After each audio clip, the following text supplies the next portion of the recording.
know, I'm ashamed of myself right now. Truly, I am. This $25 I spent on this one game was such a stupid move on my part. I wasted the last month on this one game. Like, I can't even believe myself right now. It took me over 2 months to make my last video because of this stupid fucking beautiful game. You thought you thought I was gonna trash this game. Too bad. But yeah, I spent a lot more time in this game in the last 2 months than I'm proud of. In fact, by the end of finishing this video, I apparently put in over 278 hours thanks to raid mode alone. But I kind of feel good about it too, since I know I got my money's worth out of it. And since it's fresh in my mind, I might as well talk about it. Resident Evil Revelations 2 wasn't on my radar at all. Sure, I knew it existed and I knew I'd buy it eventually, but I had no incentive to play this one. And that's kind of saying something when one of my favorite video game characters stars in the goddamn thing. But the night it came out, I said screw it. Downloaded it, meant to play it for an hour, I ended up missing class the next day. Like I said, not my proudest moment. The game stars Claire Redfield as she welcomes Moira Burton into TerraSave. You know, that little shit everyone bitched about because of her select choice of words. I honestly never saw the problem, and here's why. I'm Canadian. Moira was relocated to Canada. And since she grew up in Canada, chances are she probably watched a certain show called Trailer Park Boys. Oh, you never heard of Trailer Park Boys? You are now. You can go fuck yourself. No, you fuck off, you little fucker. Rick, who the hell are you talking to? Fucking squirrel on my shoulders. Man, he passed with flying fucking carpets. Jacob! Fuck goofs! And there you have it. Moira's just a female version of Ricky. Makes a little more sense now, doesn't it? So now that you're aware of that, no more crying. You cannot talk shit about my fellow half-Canadian anymore. If you do, I have to kill you. But anyway, hell breaks loose, they end up in a prison, the game begins.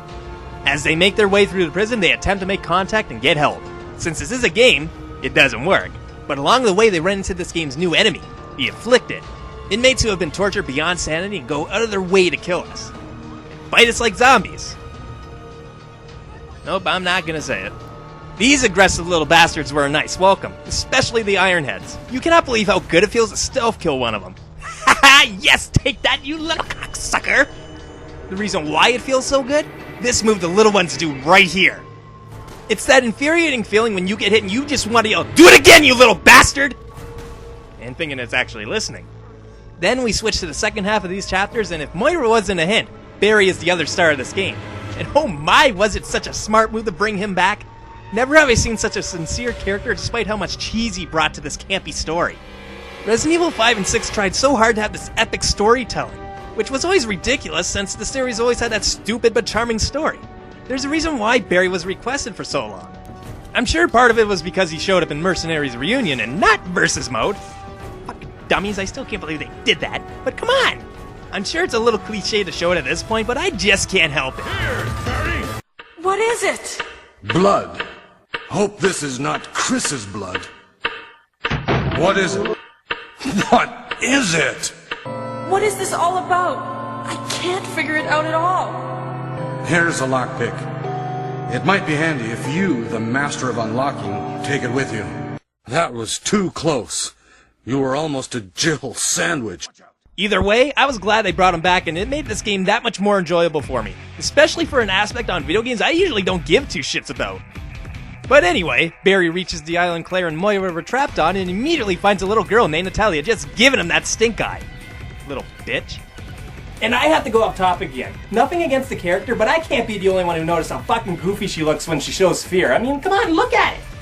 That face creeps me right out. Oh my god, get off the TV. Go away. Go. Don't look at me like that. No.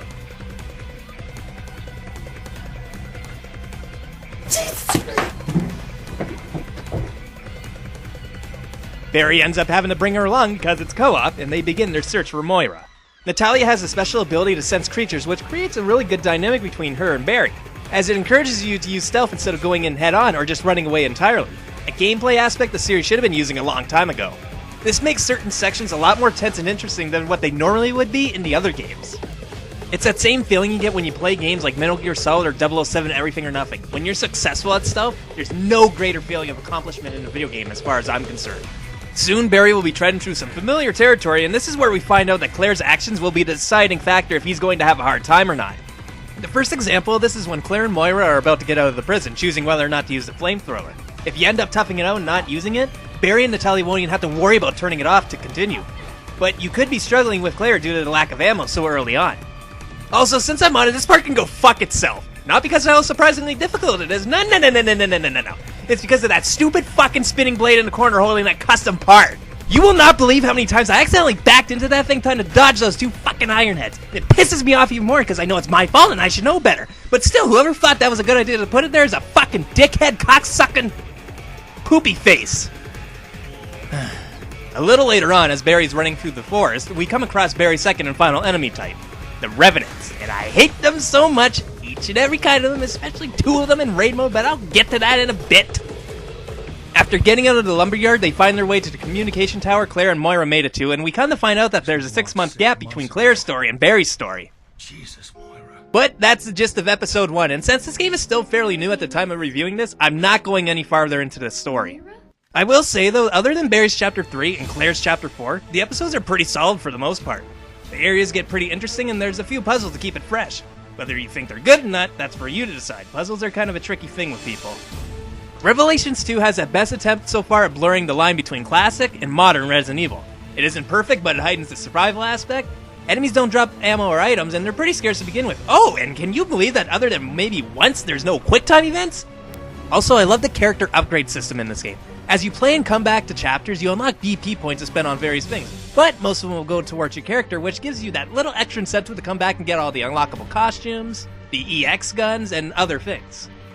And if that wasn't enough, there's also Countdown Mode and Invisible Enemy Mode, and they will test your patience. Especially Countdown Mode for some reason. I can't get past that first fucking Barry part, I had to look it up. You're going to play for a long time, people, and if you choose to go after this stuff. Then you have the Struggle and Little Miss bonus episodes. Little Miss sucks ass, but the Struggle is amazing in terms of challenge. Limited retries, limited ammo, a shit ton of enemies, and if you run out of rations to retry, you have to start all over from the beginning. The only thing I despise in story mode was your partner's AI. It's very stupid in Claire's sections. Although, I never had a problem with Natalia for some reason. Moira and Claire, on the other hand, are fucking idiots most of the time. You're gonna find yourself wasting herbs on Claire or having to save Moira because whenever an enemy gets close, they just stand there and let the afflicted take a free hit, and they barely ever do anything to avoid the blow. And people cried about Sheva. Even at her worst, she wasn't even as bad as this. But I'm jumping into raid mode now, as that's a massive little bitch in its own right.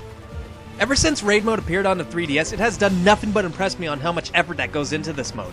The amount of characters, stages, weapons, and RPG elements has made this quickly one of my favorite modes in a video game to date. And this version is no exception. While it's clear that the budget held back in some aspects, it's still a lot of fun and it's very easy to get sucked into. The goal is to run through stages killing enemies, and as you do so, you gain experience, gold, you find new and stronger weapons, as well as finding parts to make your weapons stronger. As you level up, you'll acquire skill points to upgrade your active and passive skills for each of the 15 characters. And this time, each character levels up individually, essentially quad something up-o your playtime. And while I do enjoy having a choice of different skills to choose from, I kinda wish they still kept the unique attributes each character would naturally have like they did in Revelations 1, on top of the new skills system. I know I'm nitpicking this because of the inherent feature though. Inheriting skills lets characters use another character's skill if they don't have it themselves once they max it out. To me, it takes away each character's uniqueness, and as far as I'm concerned, it's no different than playing a Cypher when I do this. But that's just my look on it. I still appreciate that the option is there, I just choose not to use this feature. Except when I gave Moira Cypher's katana skill. She has the costume with one, so I'm sure everyone has done this. But this brings up another disappointment about this raid mode, and that's the melee moves in general. And so you know what I'm talking about, here's Claire's. Now here's Gina's moves. You don't follow? Still nothing, eh?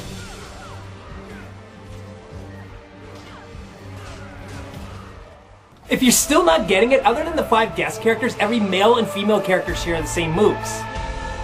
Why would you fucking do that?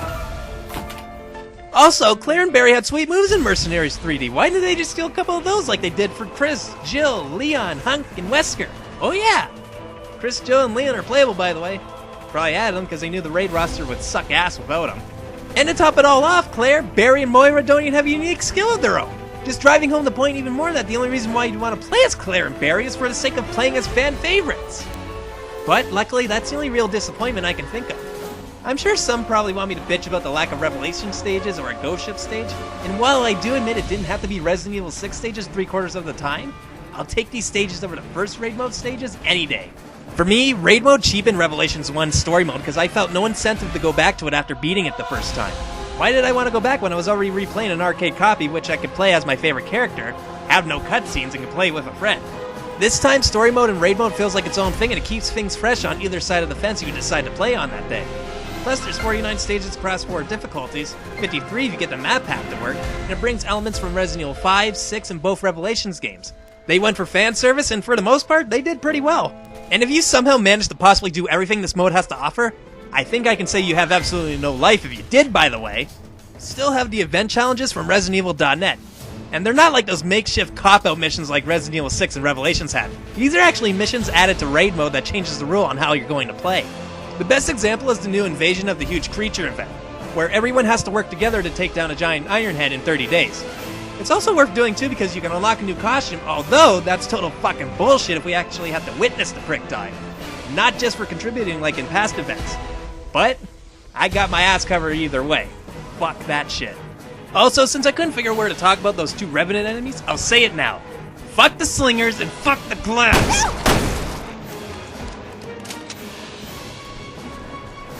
Invisible monsters. Oh, that's gonna be fun. And while I'm on it, those pig dogs and skagheads can eat shit and die too. Resident Evil Revelations 2 was a nice surprise for me. I honestly wasn't expecting much with this title. And while it isn't groundbreaking in any way, it does enough things right which could create a good future for the series if Capcom chooses to go with it. But Capcom is kind of stupid that way, so we'll see what happens. Anyway, they just announced the N64 Virtual Console games for the Wii U, so, yeah! Go away! Fucking chair. Huh, Donkey Kong 60... Fucking hell! You know, I love you, Nintendo, but sometimes I really hate you. I just finished filming all my footage for Donkey Kong 64. Now you go and announce this. Now I get to do it again because I have to have the better clarity. Doing it for you guys.